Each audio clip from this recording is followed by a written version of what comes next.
Hello दोस्तों, स्वागत है आपका हमारे YouTube चैनल पर। आज हम आपके लिए लाए हैं हिंदी के कुछ महत्वपूर्ण क्वेश्चंस जो कि आपकी आगामी परीक्षाओं के लिए अति महत्वपूर्ण हैं। ठीक है, तो वीडियो के अंत तक ज़रूर बने रहें और देखें कि अंतिम में आपके कितने क्वेश्चन सही हुए हैं और कमेंट में ज़रूर बताइएगा कि आपका 20 में से कितना स्कोर रहा है। तो चलिए बिना किसी देरी के वीडियो को स्टार्ट करते हैं।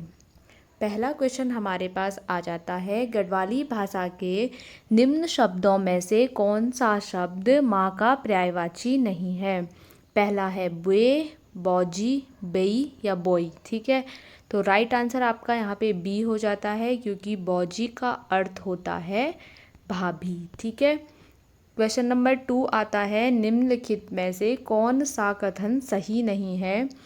ए है, अधिसूचना को हमेशा अन्य पुरुष शैली में लिखा जाता है। कार्यालय आदेश हमेशा उत्तम पुरुष एक वचन में जारी किए जाते हैं। क्वेश्चन ऑप्शन सी है, परिपत्र अन्य पुरुष शैली में लिखा जाना चाहिए। परिपत्र अन्य पुरुष में नहीं लिखा जाता है। इसका राइट आंसर आपके पास ऑप्शन डी है। ठीक है, क्वेश्चन नंबर 3 है, निम्नलिखित में से कौन सा कथन असत्य है। इसमें लिखा है, जिठान का अर्थ देवरानी होता है, बौराण का अर्थ बहुरानी होता है और ढाटी का अर्थ अविवाहित स्त्री होता है और झड़ नाती का अर्थ होता है पोते का पुत्र। तो राइट आंसर आपका इसमें ऑप्शन नंबर ए हो जाएगा। जिठान का अर्थ देवरानी नहीं होता है। ठीक है, जो लड़के के बड़े भाई होते हैं उनकी जो पत्नी होती है उनको जेठान कहा जाता है और छोटे भाई की पत्नी को देवरानी कहा जाता है। ठीक है, ओके।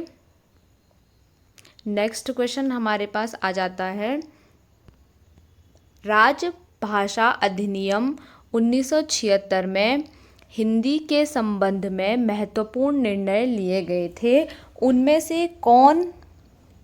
उनमें से मुख्य कौन सा निर्णय था। ठीक है, तो पहला है, राजभाषा नियमों का बनना, संसदीय राजभाषा समिति का गठन, गृह मंत्रालय में अलग से राजभाषा विभाग की शुरुआत। तो ऑप्शन नंबर डी सही आंसर हो जाएगा, उपर्युक्त सभी। क्वेश्चन नंबर 5 है, जतके कंकण उतगे शंकर। ठीक है, लोकोक्ति का निम्न में से सही भावार्थ है। तो ऑप्शन नंबर डी सही हो जाएगा कि विश्वास सर्वोपरि है। क्वेश्चन नंबर 6 आ जाता है, निम्नलिखित में से मौसम संबंधी कौन सा कथन असत्य है। पहला है, चौमास का अर्थ होता है वर्षा ऋतु। जून नहीं होना चाहिए था, यून होना चाहिए था। यून का अर्थ शीत ऋतु और असोज का अर्थ अश्विनी होता है। माघ ग्रीष्म ऋतु कहते हैं, ये आपका गलत हो जाएगा। माघ ग्रीष्म ऋतु में नहीं बल्कि शीत ऋतु में होता है। ठीक है, क्वेश्चन नंबर 7 है, निम्नलिखित में से ऊष्म व्यंजन बताइए। तो श, श, ह, य, र, ल, व, अक्षत्र ज्ञ और श्र, क, ख, ग। ठीक है, इसमें ऊष्म व्यंजन आपके पास श, श और ह आ जाते हैं। य वाले जो आते हैं उन्हें हम अंतस्थ व्यंजन कहते हैं। अक्षत्र इन्हें हम संयुक्त व्यंजन कहते हैं और ये जो ध्वनियाँ हैं ये आपके कंठव्य उच्चारण में आती हैं, क वर्ग से संबंधित हैं। ठीक है, क्वेश्चन नंबर 8 आ जाता है, निम्नलिखित में से कौन सा अनौपचारिक पत्र है। प्रार्थना पत्र, आवेदन पत्र, शिकायती पत्र या बधाई पत्र। तो option number D right answer हो जाएगा। क्वेश्चन नंबर 9 है, आछुरी को मतलब होंद भली, गोपियों कृष्ण को गोपियों की आत्मा या अप्सरा, जलेबी जनु पकवान, व्याख्यान को भगत। ठीक, तो क्वेश्चन नंबर बी इसका राइट आंसर हो जाएगा, अप्सरा या फिर कृष्ण की गोपियों की आत्मा को आछरी कहा जाता है। क्वेश्चन नंबर 10 आता है, निम्नलिखित में से गढ़वाली लोक गायक नहीं है। Jeet Singh, Jagdish Bakraula, Kishan Singh Panwar, Gajendra Rawat. D right answer हो जाएगा, गजेंद्र रावत गढ़वाली गायक नहीं है। निम्न में से कौन वृद्धि संधि का उदाहरण है। वृद्धि संधि का उदाहरण आपके पास महौषधि हो जाएगा, जिसका संधि विशेष महाधन औषधि।